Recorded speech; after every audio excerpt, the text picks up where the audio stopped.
On nous appelle la Société de minuit.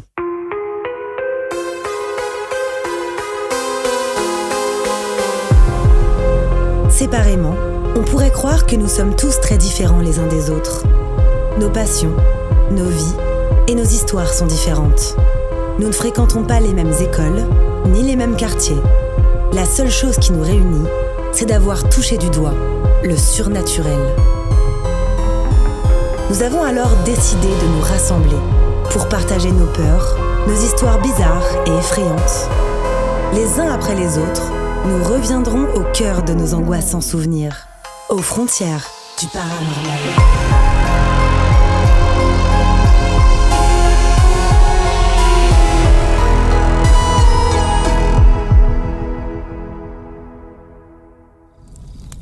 Si vous écoutez cet enregistrement, c'est bien parce que, vous aussi, vous partagez cette fascination pour l'étrange.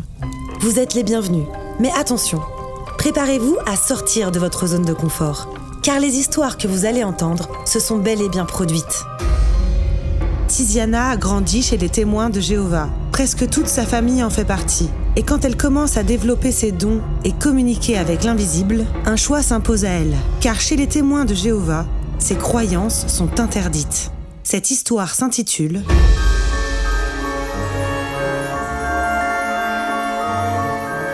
Telle mère, telle fille ».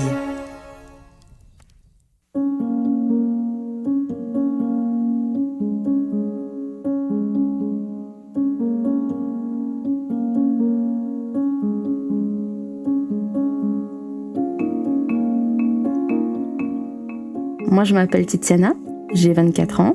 Je suis mariée et j'ai un bébé de 2 ans, une petite fille maintenant. Je suis belge et je pense que vous l'entendrez à mon accent. Je suis vraiment très très contente de faire partie de la Société de minuit, moi aussi. De base, je suis témoin de Jéhovah et j'ai grandi dans une famille témoin de Jéhovah des deux côtés. Donc la maman de mon papa était très proche des témoins de Jéhovah mais n'était pas témoin de Jéhovah. Les frères, les sœurs de mon papa sont témoins et ma maman, de son côté, tout le monde est témoin de Jéhovah. Donc j'ai vraiment été encadrée par des familles témoins de Jéhovah. Donc histoire de vous expliquer un peu c'est quoi les témoins, c'est une religion monothéiste. Donc ils croient en un seul Dieu. Pour eux, il n'y a pas de la Trinité par exemple. C'est très proche des catholiques mais il n'y a pas de la Trinité. Ils ont une Bible, c'est la même, juste qu'elle est mise en ordre chronologique et pas par ordre alphabétique. Et il y a des endroits dans la Bible où on aurait enlevé le prénom de Dieu en fait. Donc il y a des endroits où ils ont remis le nom de Dieu. D'ailleurs, que ton royaume vienne et que ton nom soit sanctifié, tu vois. Donc ils mettent beaucoup d'importance à appeler Dieu par son nom en fait. Comme moi je t'appelle Tatiana, on appelle Jéhovah. Il faut savoir qu'être témoin de Jéhovah, c'est un mode de vie.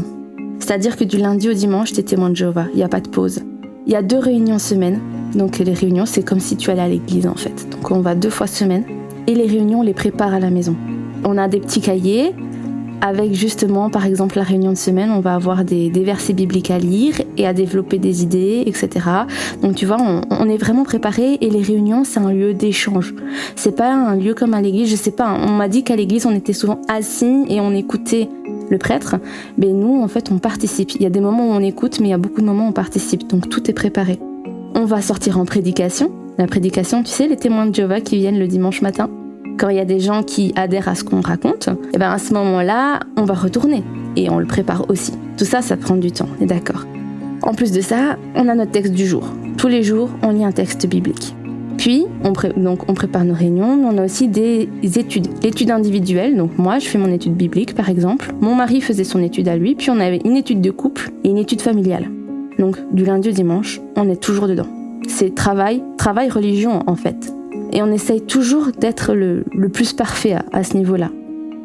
Chez les témoins de Jéhovah, la vie après la mort n'existe pas.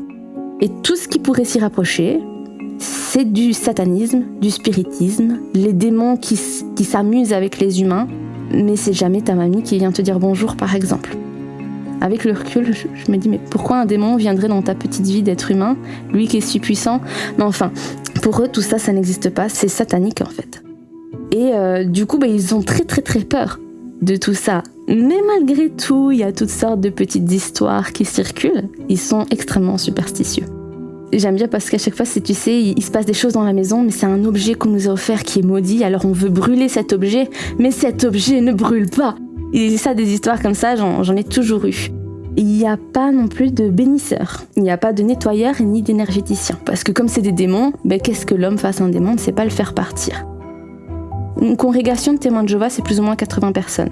Ça fait beaucoup à gérer, donc il y a plus ou moins 8-6 personnes qui vont gérer des groupes de 10 personnes, qui vont les accompagner tels des bergers, ils disent.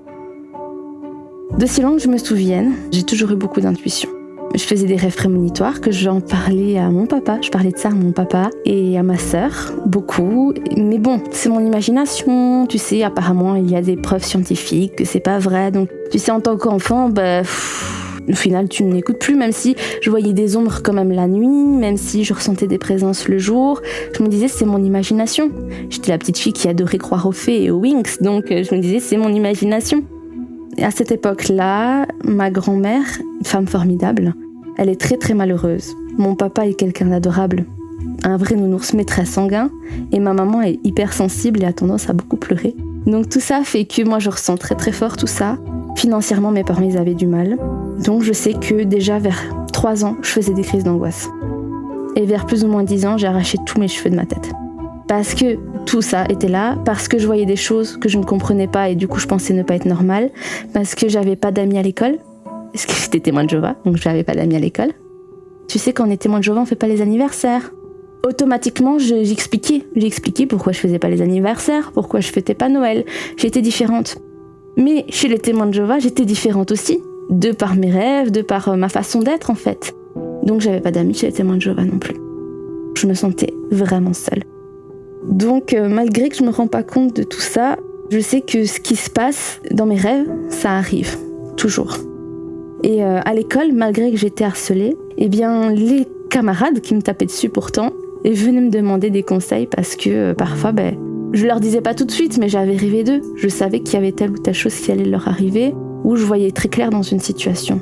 Quand il s'agissait d'avoir de l'aide, Tiziana était toujours la bonne poire pour recevoir de l'aide. Et puis, même si je sais que je suis trop gentille, je me dis qu'au moins je suis gentille et que je donne ce que j'ai à donner. Puis, vers mes 8-9 ans, on déménage. Parce que mes parents voulaient faire une boulangerie et cette maison-là était très grande, donc on déménage ici. Dans ce qui était l'ancienne boucherie, parce que c'était une boucherie avant d'être une boulangerie, il y avait toutes sortes de croix, il y avait une ambiance particulière.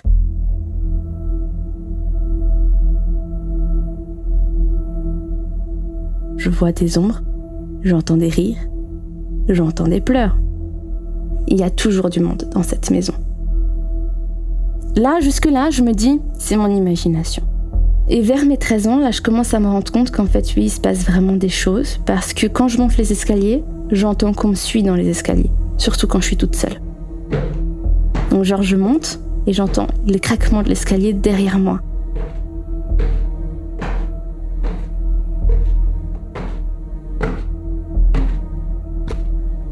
Donc ma technique à un moment tellement c'était anxiogène, je courais dans les escaliers pour monter le plus vite possible en haut et j'essaie de rationaliser, tu vois. Et puis un jour, j'ai vraiment vu quelque chose. Je suis là dans la chambre avec ma sœur, on parlait et puis tout d'un coup, je me sens pas bien. Je sens vraiment qu'on me regarde.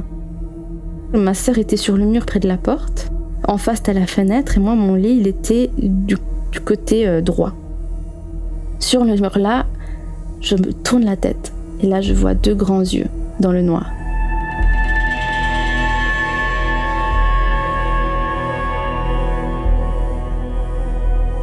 J'ai l'impression que ce regard il devient méchant. Donc je me fige et là j'hurle. Je dis allume la lumière parce que je sentais cette peur en moi tellement forte, tout mon être se paralysait. Ma sœur allume la lumière. Et là, elle me voit blanche et elle a compris qu'il se passait vraiment quelque chose. Et j'ai eu du mal à lui expliquer, je me rappelle, tellement je bégayais, tellement j'étais pas bien.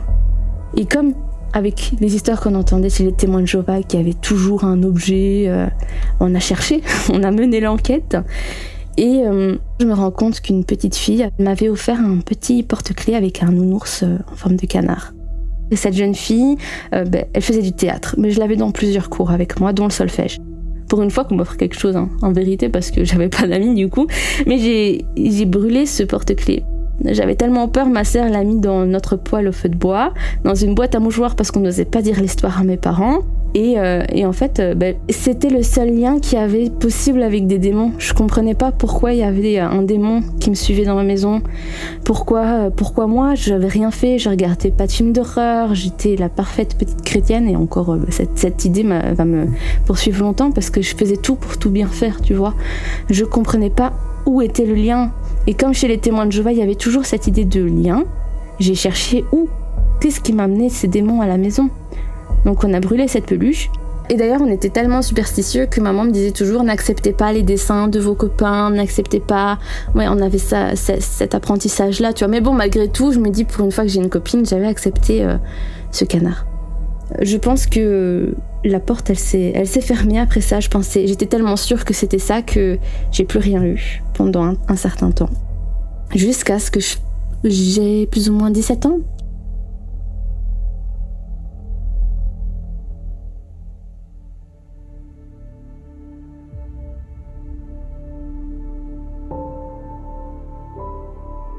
J'ai fait des études de coiffure, mais mon papy était gravement malade. Il a eu la maladie de Charcot. C'est une maladie où tes nerfs et tes muscles ne répondent plus et c'est un peu comme... C'est pas qu'ils vont fondre, mais presque en fait. Donc mon papy a très vite été incapable de marcher.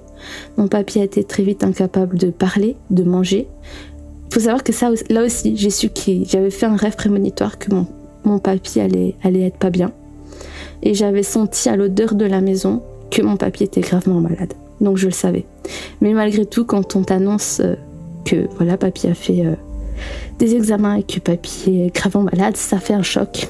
Et moi, mes grands-parents, c'est quelque chose... on s'aime tellement. On s'aime tellement. À côté de ça, j'avais des problèmes de santé, j'étais harcelée à l'école. Bref, dépression. Je pense que quand on est sensible, à chaque fois qu'on a des dépressions, des burn-out, eh bien la porte elle s'ouvre. Donc vers mes 17 ans, je recommence à avoir des choses, à réentendre des pas dans ma chambre. Mais je n'entends pas pleurer, j'entends pas rire. Juste il y a des pas, je sens une présence. Et de fil en aiguille, pendant longtemps, parce que ça, ce que je te dis là, ça a duré bien 1 an, 2 ans, j'ai commencé à faire des paralysies du sommeil. Et j'en ai fait tellement que je me rappelle plus de ma première paralysie. Par contre, je sais comment ça se passait. C'est-à-dire que donc je dors, comme tout le monde, et tout d'un coup, je sentais qu'on s'appuyait sur moi. Donc vraiment, comme une plaque, vraiment contre moi, et je ressentais que c'était quelqu'un. Et du coup, je n'arrivais plus à peine à respirer, j'arrivais à peine à bouger, et la seule chose que je faisais, parce que du coup j'avais peur, je comprenais pas, j'essayais de crier le nom de Dieu. Et j'essayais de bouger mes doigts pour revenir à moi, pour essayer de m'ancrer peut-être quelque part.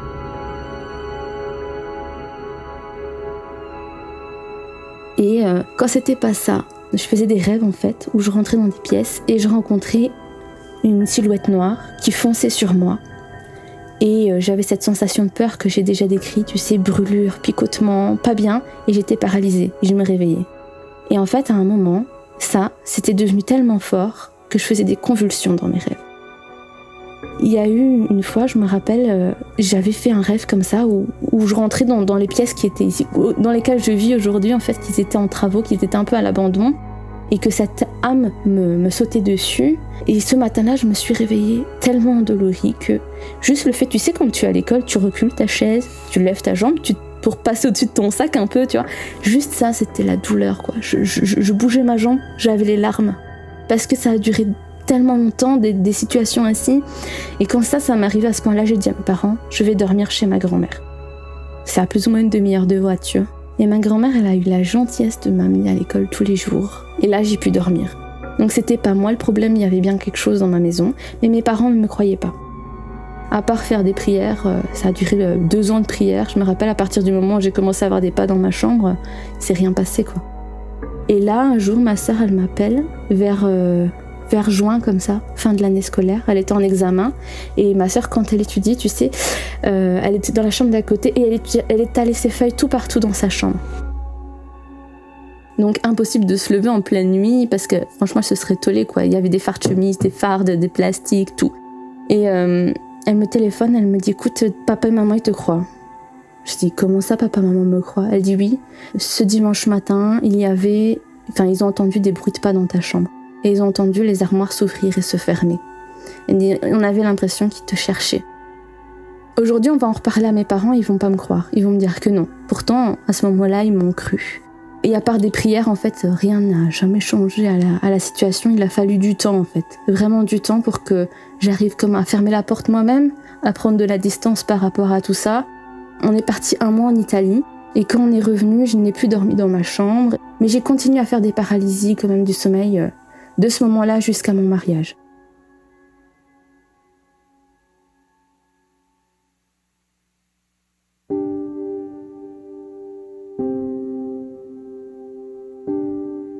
Donc du coup, je me marie, je déménage, puis j'ai accouché. En même temps que j'accouche, je suis revenue vivre chez mes parents parce que mon mari a un projet construction. Bon, moi aussi du coup, mais c'est plutôt son projet que mon projet. Moi, c'est plutôt pour lui faire plaisir. On a acheté un terrain et le temps de mettre à place pour commencer, financer le prêt à la banque pour faire tout simplement la construction, on savait pas payer un loyer avec un seul salaire. Parce qu'à ce moment-là, mon mari m'a dit jusqu'à plus ou moins c'est 1 an et demi, 2 ans, tu ne travailles pas, tu t'occupes de bébé. Donc on est retourné vivre chez mes parents. Puisque du coup, postpartum oblige, revenir vivre chez ses parents, c'est vraiment pas facile. Je vivais que dans ma chambre. Et ma fille avait sa petite chambre et la salle de bain. Mais c'est tout petit. Donc tenir une maison, faire à manger et essayer que ce soit propre, j'ai fait un burn-out. Je n'arrêtais pas de faire le ménage, de m'occuper de bébé. Je me suis rendu compte quand elle avait presque 1 an que je n'avais pu écouter une musique que j'aimais. Pour te dire, tellement j'étais dans mon truc, puis mes parents aimaient que ce soit nickel. Et c'était jamais nickel, sincèrement. Mon mari travaillait tout le temps, parce que du coup, il voulait qu'on s'en sorte, qu'on aille ailleurs. Il voulait qu'on puisse construire notre maison le plus vite, donc il travaillait loin parce qu'il est maçon.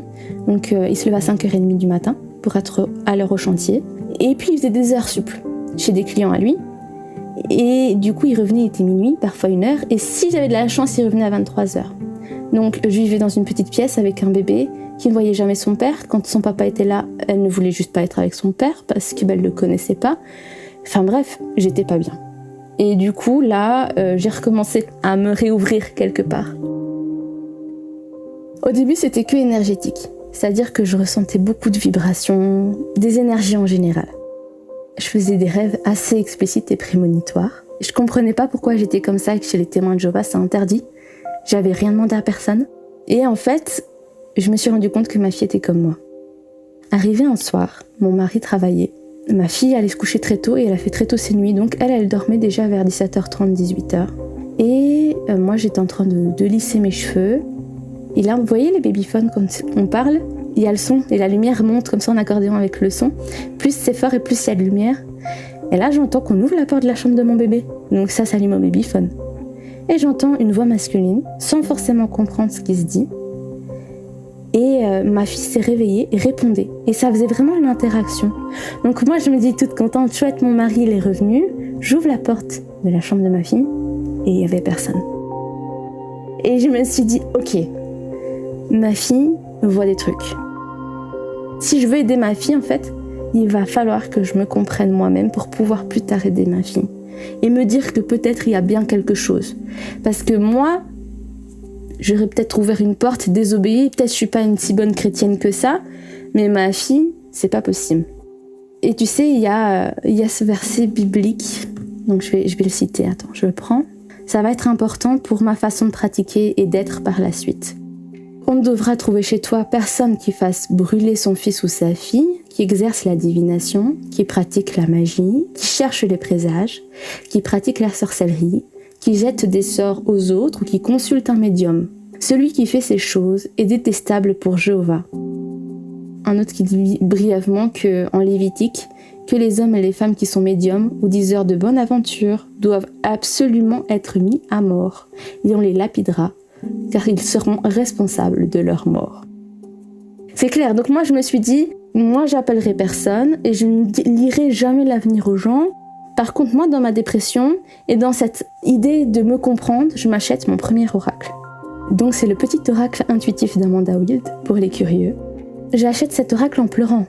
Jéhovah, pardonne-moi, vraiment, je veux pas faire les choses mal, je te promets que je ne lirai pas l'avenir, j'appellerai pas les morts, mais il faut que je me comprenne, je suis tout comme ça depuis toujours, vraiment, s'il te plaît, pardonne-moi. Donc j'achète cet oracle vraiment mal, et en fait, il m'a fait vraiment du bien, cet oracle. Je pense que je suis sortie de cette dépression-là grâce à ça, à ces petits messages que je me tirais tous les jours, et en fait, en tirant, je me rendais compte que je comprenais plein de choses sur ma situation, sur mon époux. Même parfois, je tirais pour comprendre pourquoi ma fille était comme ceci ou comme cela. Et en fait, ça m'apportait toujours des réponses très douces et très claires, au point que je me prends de passion. Et comme je peux en parler à personne, je crée un Instagram. J'en ai parlé à mon mari quand même. Il m'a dit, c'est logique en fait, parce que toi, quand tu me masses, je sens vraiment que tu arrives à rentrer en moi et enlever les douleurs. Il dit, t'as jamais été comme tout le monde, donc si c'est dans l'optique de t'aider, essaye. Et donc je demande aux gens de tirer pour eux, mais dans l'idée du bien-être, pas pour lire l'avenir. Et je leur propose d'offrir un tirage. Et là, j'ai tiré, je dois avoir fait une dizaine de tirages. Et en fait, je connaissais pas les personnes. Elles m'envoyaient un message avec le vocal, parce que je me connectais au son de la voix. Et je me filmais pendant 1 heure et je tirais pour les gens. Et bien, j'ai dit des trucs, je ne pouvais pas savoir, des maladies que les personnes elles avaient, des situations familiales. Et en fait, je me suis dit, ok, je suis vraiment douée pour ça. Et j'avais vraiment cette impression qu'au fond de moi, j'avais ouvert un tiroir et que je savais faire ça depuis toujours. Ça a vraiment été une révélation. Mais j'étais vraiment dans cette optique de j'obéis quand même au commandement biblique. J'essaye d'être moi, de me comprendre pour ma fille. Mais en même temps, je suis la bonne petite témoin de Jéhovah. Donc je faisais mon texte du jour comme j'expliquais au début du podcast. J'allais à la salle. Je prêchais pas parce qu'en fait, les gens m'énervaient. De fil en aiguille, j'ai pu trop être à la réunion. Je suis vraiment restée à la limite de ce que je pouvais pas faire. J'en pleurais souvent et je disais à Dieu, je n'ai jamais regardé un film d'horreur. Je n'ai jamais lu une histoire où il y avait des fantômes, des démons, des trucs. Je suis restée loin de tout ça. Je n'ai jamais appelé tout ça. Pourquoi je suis comme ça ? Je dois comprendre pourquoi je suis comme ça. Et c'était vraiment ça ma démarche. Je savais que c'était mal, mais je devais me comprendre. Du coup, quand j'ai commencé à m'ouvrir, j'ai eu plein de visites. J'avais trop de visites et j'étais pas bien. Et mon papy, en fait, a été un qui était là pour me protéger. Donc, c'est-à-dire que je sentais qu'il y avait quelqu'un, je sentais un lien de famille. Quand je sentais qu'il était là, je m'asseyais à la table et j'essayais d'avoir une conversation avec lui. Mon papy, il est resté distant parce qu'il a été témoin de Jéhovah aussi. Mais ça n'a pas duré longtemps parce qu'en fait, après, il a un peu passé la relève à ma nonna. Sa nonna est en fait sa grand-mère. Du côté de son papa, elle est italienne et du coup, ils disent nono pour le grand-père et nonna pour la grand-mère. Donc, celle dont elle nous parle actuellement, c'est sa grand-mère du côté paternel. Ma nonna, il faut savoir que je lui en voulais. Quand j'étais enfant, elle est repartie vivre en Italie. Et ma nonna, c'était le point d'ancrage de toute la famille. Elle était très distante, ma nonna. Mais c'est parce qu'elle a une vie très difficile, en fait. Mais du coup, en fait, c'est logique que c'est pas ma nonna qui est venue en première, parce que j'y aurais pas cru. Je l'aurais raboulée et je me serais fermée. La première fois où j'ai eu un contact avec ma nonna, c'est simple, j'avais très mal au dos ce jour-là, j'avais fait beaucoup de ménage. Et j'ai entendu sa voix, dans mon esprit, me dire « Allonge-toi par terre et imagine que tu as des racines et que ta douleur retourne au sol. » J'ai compris que c'était elle. Elle s'était pas présentée. J'ai compris. Et puis par la suite, j'ai dit « Pourquoi tu viens me voir ?» Un peu fâchée, tu vois. Et elle m'a expliqué son point de vue à elle sur sa vie. Et du coup, je peux pas expliquer parce que c'est vraiment compliqué. Mais j'ai su que c'était elle. Et c'est elle qui c'est elle qui me guide en fait. Et c'est un peu mes tirages de cartes et ma nonna qui m'ont guidée vers la sortie des témoins de Jéhovah. Parce que tu sais, chez les témoins de Jéhovah, c'est Dieu et Satan. C'est le bien et le mal.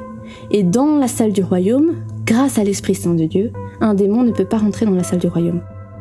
Et un jour, comme ça, je suis à la salle des témoins de Jéhovah et j'ai la sensation de sentir ma nonna. J'ai ma fille sur mes genoux qui, elle, voit ma nonna depuis toute petite et elle lui fait coucou et tout. Et là, elle regarde ma nonna et elle lui fait coucou. Et elle me fait « Maman, nonna !» Alors je dis « Oui, je pense que oui. » Et dans ma tête, ma nonna me dit « Ok, si je suis un démon, est-ce que je peux rentrer ?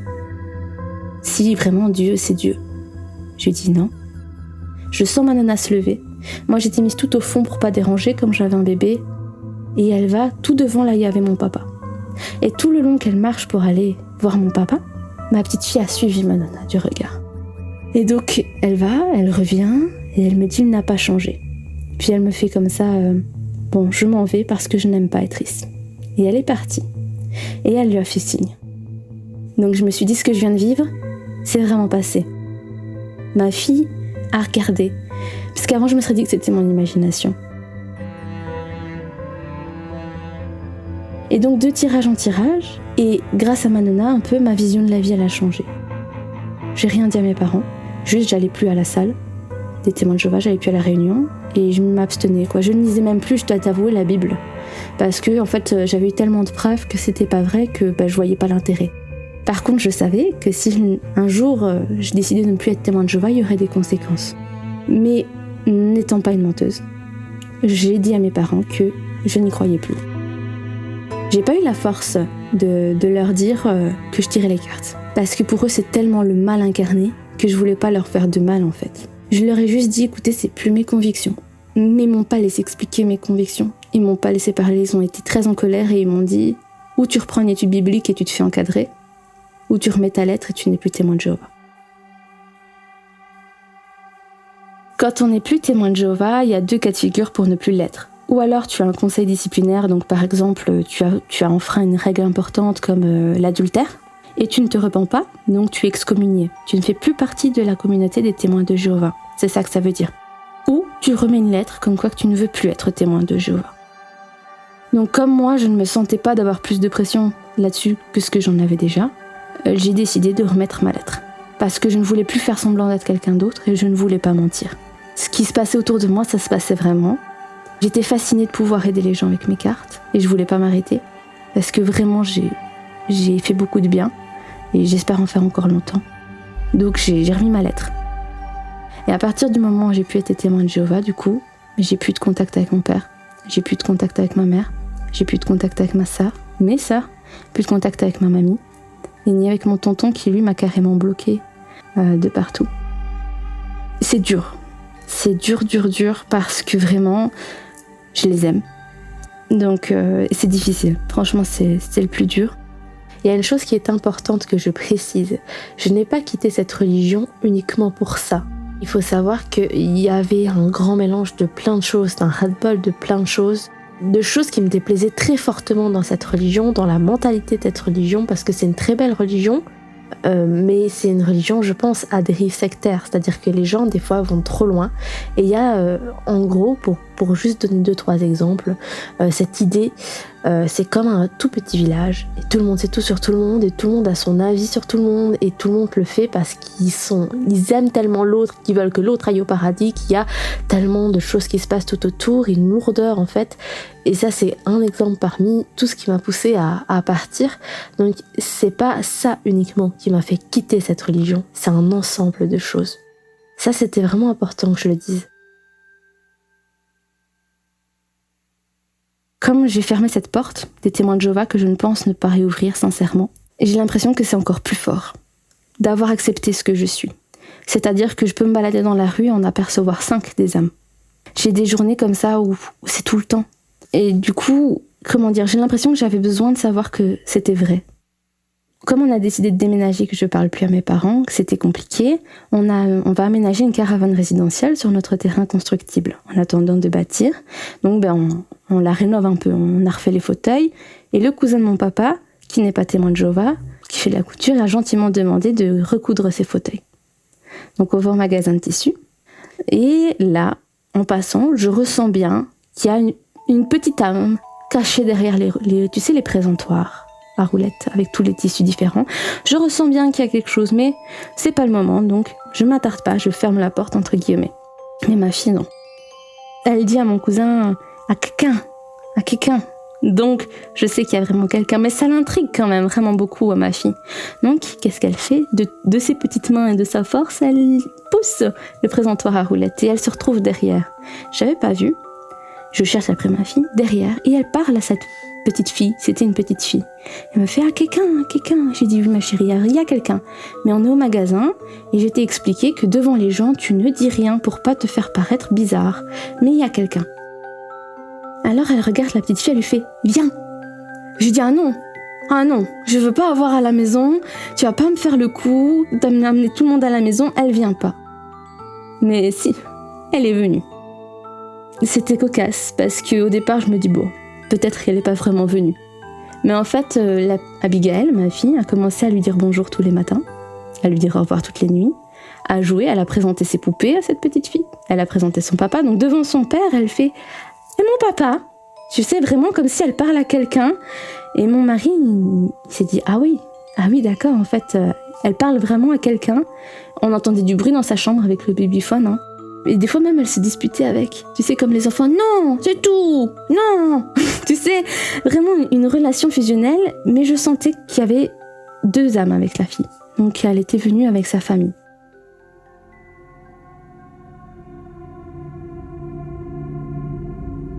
Et en fait, à un moment, c'était tel que c'était tous les jours, que ça me rendait bizarre de voir ma fille entretenir une amitié avec quelque chose qui n'est pas vivant. Donc ce que j'ai fait, c'est que je me suis dit, je vais aider cette famille à passer de l'autre côté. Parce que de temps en temps, je sentais le frère, de temps en temps, je sentais la maman. Donc un soir, comme ça, après qu'elle soit partie coucher, j'ai dit à tout le monde, vous venez dans le salon. Et j'ai parlé avec eux, et j'ai compris qu'en fait, c'est une famille minière. Donc en Wallonie, tout le borinage, c'est des mines. On repose sur des mines. Si un jour ça s'écroule, on est dans le caca, parce que vraiment, on est enseveli. J'ai cette idée que le petit garçon recherche son papa, mais qui trouve pas son papa. Et que, en fait, si tu veux, le papa était à la mine avec le petit garçon, il a senti la chose arriver, la catastrophe, et il a dit à son fils, va vite appeler ta sœur et ta maman pour qu'elles se mettent à l'abri, qui travaillait dans une arrière-boutique de tissus. C'est pour ça qu'elle était là, parce que c'était son seul repère à cette petite fille. Le petit garçon était sur le chemin quand tout s'est écroulé. Et le flash que j'ai eu, c'est que le garçon était... il a fait comme une commotion. Le bâtiment de couture s'est écroulé. Et en fait, il y avait le feu, il y avait de l'eau, il y avait les deux. La petite fille a été noyée, la maman a été brûlée. La maman était rarement là parce qu'elle cherchait après son père. Donc là, pour une fois, j'ai appelé le papa. Donc j'ai essayé de trouver son nom. C'est très dur de trouver le nom d'un défunt. Et ce que j'ai fait, c'est que je me suis mise dans un état méditatif. Du coup, j'avais allumé de la sauge et j'avais une pierre sur moi de protection. Et ça a duré un moment, et puis un moment, en fait, il n'était pas content que je le retrouve. Je sais plus vraiment pourquoi, mais il est arrivé en mode « Non, m'appelle pas !»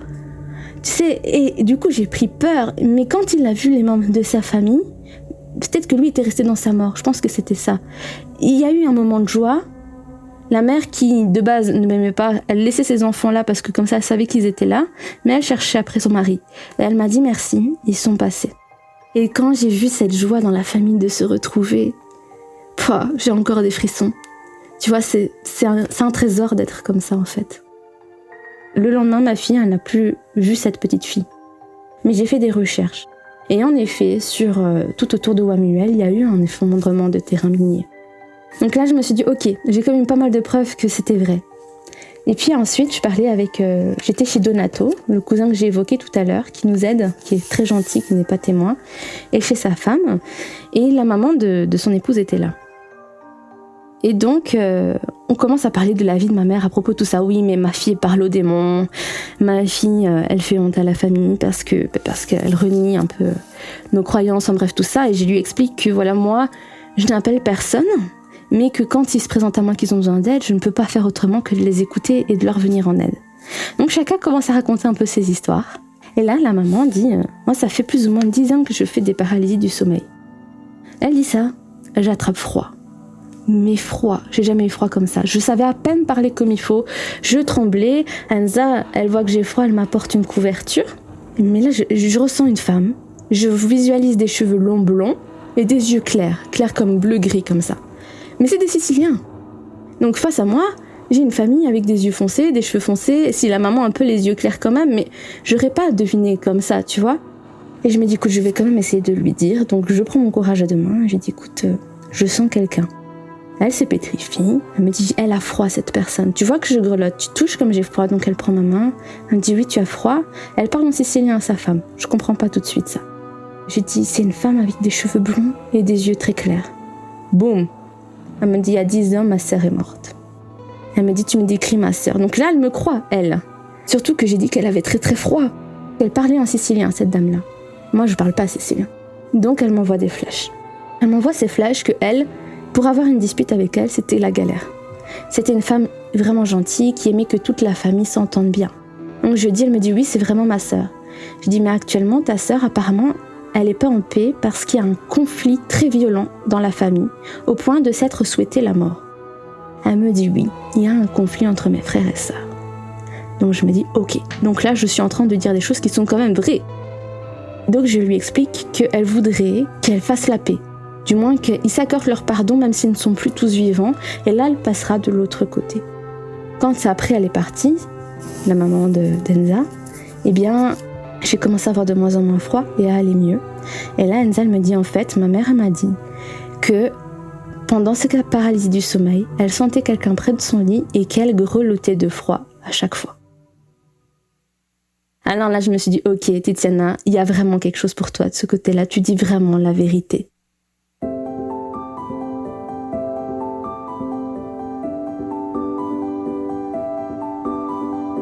Aujourd'hui, j'ai plus peur, clairement. J'ai plus peur parce qu'autant au départ, j'avais cette peur face aux esprits, face aux démons, face à tout ce que tu veux, comment tu les appelles. Aujourd'hui, j'ai plus peur. J'ai eu que des expériences positives. Comme chez les êtres humains, il y a des fois des gentils, des fois des méchants, mais je leur dis tout simplement que je ne veux pas m'occuper d'eux, qu'ils peuvent partir, et ils partent. D'ailleurs, ma fille aujourd'hui, quand une âme rentre dans sa chambre, si elle ne veut pas la recevoir, je lui ai appris à le faire partir. Elle fait un petit signe de protection qui m'est propre avec ses mains, et elle dit partir. Aujourd'hui, il y a toujours du monde dans la chambre de ma fille. C'est des enfants qui font la fiesta quasiment tous les soirs. D'ailleurs, elle est contente de dormir, elle demande, elle est comme ça, et on entend vraiment qu'elle papote et qu'elle joue et tout. Mais ça dure quoi ? Le temps qu'elle s'endorme, et puis c'est tout, mais c'est plus constamment pendant la journée et tout ça, parce que j'étais dans sa chambre. Je leur ai expliqué que c'est une enfant qui doit avoir une vie normale et qu'elle ne pourrait pas avoir des contacts avec des gens physiques et des gens invisibles en même temps. Et que pour son bien, ce qui se passe à la maison se passe à la maison et le reste, on la laisse tranquille. La religion, il n'y a personne qui a la vérité. Tu sais, les témoins de Jéhovah disent beaucoup « j'ai la vérité », c'est la vérité, dans la vérité. Ils nomment leur religion en la vérité. Et en fait, c'est quelque chose que les musulmans vont faire, les catholiques, enfin vraiment, c'est quelque chose que toutes les religions font, mais je pense que personne n'a la vérité. Il y a des très bonnes choses un peu partout, mais il y a aussi beaucoup de mauvaises choses un peu partout, et la vérité, en soi, je pense qu'elle n'existe pas, et qu'on doit avancer avec ce qui nous parle, ce qui nous fait vibrer, et aller vers le mieux, en fait, donner juste le meilleur de nous-mêmes, le plus d'amour qu'on peut donner. Maintenant, on ne sait pas ce qui se passe après la mort, et je pense que on le saura que quand on mourra. Et puis on reviendra certainement encore dans une vie ici sur Terre, et à ce moment-là on l'aura oublié. Mais c'est comme ça. Pour conclure, je dirais que je suis assez fière du chemin que j'ai parcouru. J'ai envie de vous dire que c'est pas aussi méchant que tout ce qu'on peut entendre comme histoire. C'est vrai qu'il y a parfois des âmes plus méchantes, mais si vous laissez la peur vous envahir, certes elles vont s'accrocher. Je pense qu'il y a toujours moyen de s'en débarrasser. Après, ça fait pas des années non plus que je vis tout ça. Mais je pense que bien souvent, c'est super positif. Et j'aimerais conclure vraiment en disant ceci. Que ce soit n'importe quelle croyance ou religion, il faut qu'elle vous rende heureux. Si elle vous met de la pression, si elle vous met de la peur, si elle vous met de la tristesse, c'est pas normal. Parce que nos croyances, elles sont là pour notre bonheur, pour nous avancer dans la vie. Il est important que personne ne vous dise quoi croire, quoi faire et quoi penser.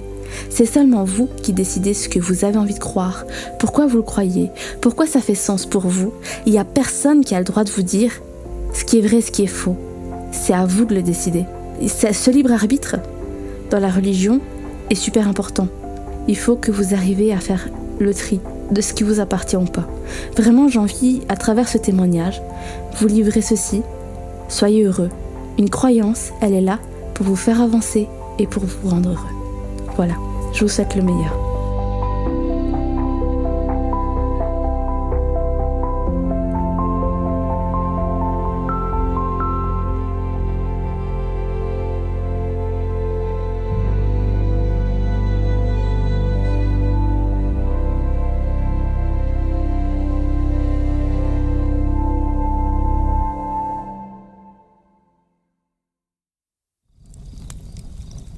Vous êtes maintenant arrivé au bout de cette histoire. Avant de partir, venez me dire ce que vous en avez pensé en laissant un commentaire sur votre plateforme d'écoute préférée ou sur Instagram. Et n'oubliez pas, si vous aussi, vous avez le courage de vous plonger dans vos souvenirs les plus étranges, prenez contact avec moi, venez me raconter vos histoires, et vous ferez vous aussi partie de la Société de Minuit.